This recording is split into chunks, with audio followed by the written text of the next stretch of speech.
Stims are everywhere. Autistics for many years now have been reclaiming the stim, embracing the stim through stim culture and autistic culture, through finding each other online, through sharing their stims and what works for them. So stimming is a short word for stimulation, and autistics are heavily associated with stimming. It's actually one of the diagnostic criteria for autistic people, the repetitive focused interest or repetitive focused movements.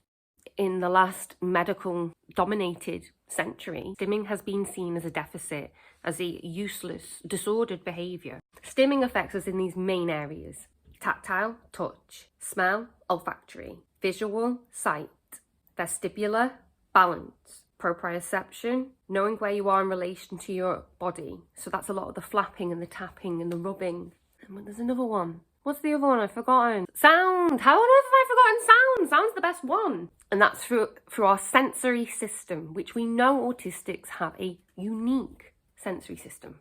So I've come up with a term called dysregulated and regulated stims. The dysregulated ones are the ones that are most famously disruptive and are in the DSVM5. Dysregulated can be flapping, humming and squeezing, screaming, hair pulling, hair plucking, skin picking, dermatillomania, rocking, pacing, and they're dysregulated, but I'm arguing that they still have a function. They're a communicator for distress. That behaviour is communicating that someone's not okay. They're functional in that they are helping regulate the autistic's nervous system. Mindful movement is a really good way to channel a dysregulated stim into a regulated stim. I've managed to displace a lot of my rocking and pacing, even the self-harm stims, which is like headbanging, because I practice every week yoga and I displace the movement into stim dancing and the gym and roller skating. But right now I'm doing a dysregulated stim. It's quite cute, yeah? In yoga, you'd get away with that. So I'm doing this from a safeguarding point of view, because the dysregulated stims can get us in trouble within the education system, within workplaces, or even within social settings amongst friends and family. Because he is nonverbal, he will often rock back and forth as he struggles to express himself. Regulated stims become a toolkit. I'm going to start with some of the most famous stims. These are actually stims that are aimed for children. A lot of autistic adults have taken these on board as well because we've not been given the resources before. This is a great tactile stim. It's cold and squishy. You can pull it and it makes really cool popping sounds. So you get an auditory stim.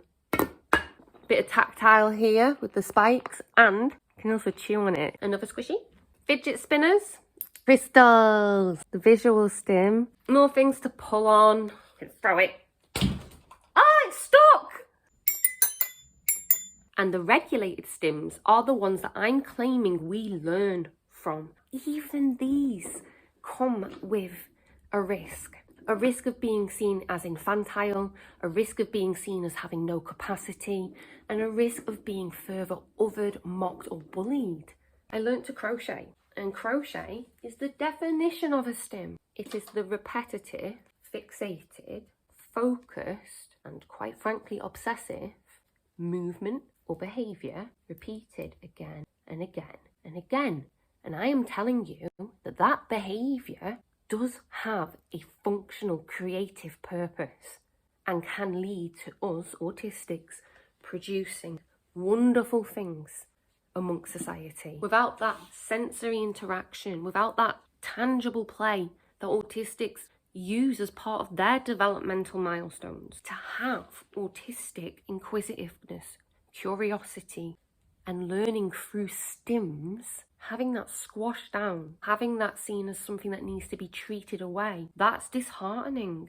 And I also think it's dangerous. I talk about displacement a lot, but autistic people still need to organically stim. They still need to be able to do what I used to do when I was a kid. Close one eye and go up and down surfaces. Back and forth, yeah? But it looks weird. It's normal. It's normal for the autistics. It's curiosity-led. It's the behaviour that becomes deviant from the norm. Especially for autistics who cannot speak or have learning disabilities. Organic stimming is a vital form of self-regulation, and obviously we need to safeguard and try and displace any self-harm stims.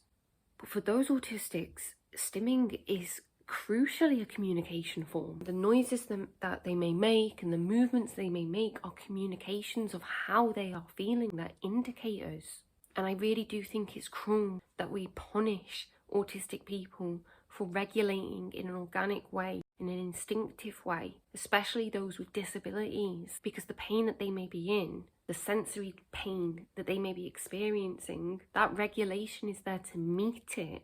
It's there to block it. And I understand it may be socially disrupting, but it has a function. And the more dysregulated stims that you have piled up against you, the more disabled society will perceive you. We still yet don't quite have the language to describe. Autism is always evolving in terms of research. As we know, if you've met one autistic, you've just met one autistic. I really hope you found this useful. If you could throw a donation my way via PayPal, if you become a patron, I would really appreciate it. It would help me get back on track to producing videos on different topics around autistic education or approaches. Thank you.